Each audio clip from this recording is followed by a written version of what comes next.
Everyone, ఇవాళ groceries తీసుకుందామని బయటకు వచ్చి చూస్తే ఏమో ఫుల్ గాలి వాన పడుతుంది. ఇంట్లో ఏమో ఓన్లీ ఆనియన్స్ ఉన్నాయి. ఇంకా కర్రీ ఏం చేయాలబ్బా అనుకుంటుంటే సడన్గా అమ్మ ఎప్పుడైనా వెజిటేబుల్స్ లేనప్పుడు చేసే ఆనియన్ పచ్చడి గుర్తొచ్చింది.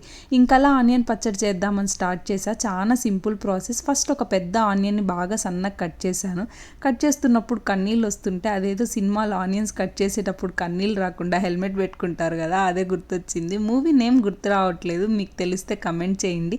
ఇంకా సన్నగా కట్ చేసి ప్యాన్లో ఆయిల్ వేసేసుకొని ఆనియన్స్ వేసి బాగా కొద్దిసేపు ఫ్రై చేశాక ఎండుమిరపకాయలు, కొద్దిగా సాల్ట్ వేసి కొంచెం ఆనియన్స్ ఫ్రై అయ్యాక చింతపండు, పసుపు వేసేసి బాగా వేగాక గ్యాస్ ఆఫ్ చేసేసి మిక్సీకి వేసేసాను. తర్వాత అందులో పోపు వేసి మిక్స్ చేసేసాను. ఫస్టే చెప్పా కదా చాలా సింపుల్ అని.